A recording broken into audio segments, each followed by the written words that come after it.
want to tell you about the spacing between two pregnancies is important for healthy family and the healthy mother. Okay, this is the theme of our World Population Day Week 11th to 17th July 2026.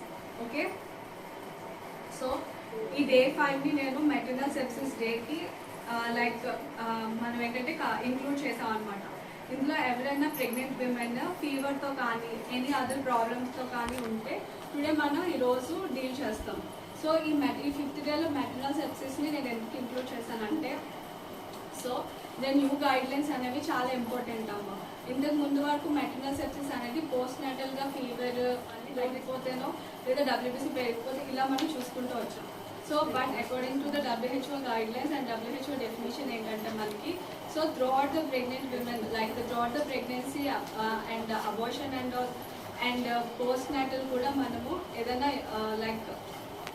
Infection అనేది attack అయితే so ఇది considered as maternal sepsis. ఓకేనా అమ్మ? So నేను ఈరోజు just నార్మల్గా మనకి UPSC పెద్ద బొడిపల్లి పరిధిలో మనకున్న యాంటీనాటల్స్ కానివ్వండి, పోస్ట్ నాటల్స్ కానివ్వండి, ఎవరికైనా వైటల్స్లో ఏదైనా ఇబ్బంది ఉంటే గ్యాదర్ చేసుకోవడం జరిగింది. సో టుడే ఏంటంటే మన UPSC పెద్ద బొడిపల్లి పరిధిలోని ఒక ఆమెకి ఇలా ఉన్నాయి మనకి ఏంటంటే, తను ఈరోజు కొంచెం అస్వస్థత గురవడం వల్ల మనం ఈరోజు ఆమెని ఈరోజు తీసుకొచ్చాం, గ్యాదర్ చేసాం. సో తనకి ఏంటంటే అర్థమయ్యే విధంగా ఎలా మెయింటైన్ చేసుకోవాలి, ఎలా ఉండాలి, నెక్స్ట్ ఈ త్రూఅవుట్ ద ప్రెగ్నెన్సీ ఎలా మెయింటైన్ చేసుకోవాలనేది ఆల్రెడీ మనం ఎక్స్ప్లెయిన్ చేయడం జరిగింది.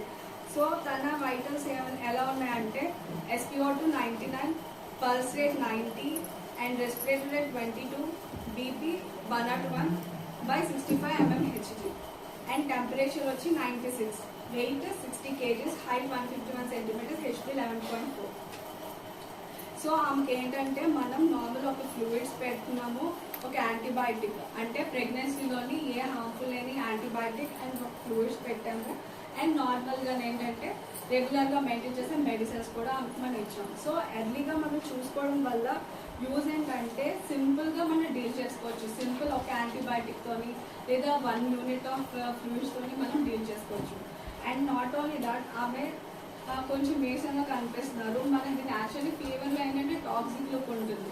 సో ఆ టాక్సిక్ లుక్ యాక్చువల్లీ మనకి లాస్ట్ టైం ఒక పోస్ట్ నాటల్ మెటర్నల్ సెప్సిస్ వచ్చారు. సో తనది ఫేస్ ఏంటంటే టాక్సిక్ లుక్ తెలిసిపోదు, చాలా నీరసంగా, కళ్ళవి సంకనైస్ ఉండి, చాలా డిహైడ్రేటెడ్ లిప్స్ ఉండి, ఇంకా బాగా పీకిపోయినట్టు ఉంటారు.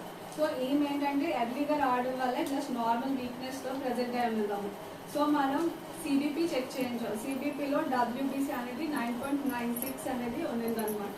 సో మనకి నార్మల్ WBC ఎప్పుడు 4000 to 10,000 per cubic mm అలా చూస్తాం.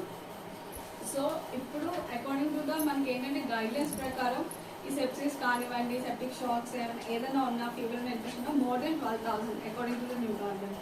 బట్ ఇది ఇంక్రీజింగ్ కౌంట్, 9,000 అనేది కూడా ఇంక్రీజింగ్ కౌంట్. సో మనం ఏంటంటే ఎర్లీగా ఇలా మనం ఏంటంటే ఈ క్లినికల్ ఫీచర్స్ ఉన్న వాళ్ళని మనం డిటెక్ట్ చేసుకుంటే సింపుల్గా ట్రీట్మెంట్ చేసుకోవచ్చు. మళ్ళీ ఫర్దర్గా ఆ డిసీజ్ అనేది ప్రోగ్రెస్ అవ్వకుండా ఫర్దర్గా ఏంటంటే ఎనీ అదర్ ఎక్స్ట్రీమ్ కండిషన్స్లో ల్యాండప్ అవ్వకుండా మనం చూసుకోవచ్చు. ఓకేనా తల్లి? So today I just want మీకు చెప్పాలనుకున్నది అదొకటే, మెటర్నల్ సెప్సిస్ గురించి అవేర్నెస్. అండ్ ఏంటంటే దీని గురించి మనం ఏదైనా ఎర్లీగా డయాగ్నోస్ చేసుకుంటే మనకు మంచిది. ఎర్లీ డయాగ్నోసిస్ ట్రీట్మెంట్, దానికన్నా prevention is better than cure, everyone knows that.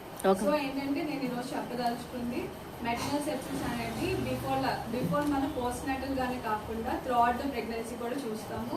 Giving child birth, post abortive complications and after the birth ఇచ్చిన తర్వాత పోస్ట్ నాటల్ గా కూడా చూస్తాం.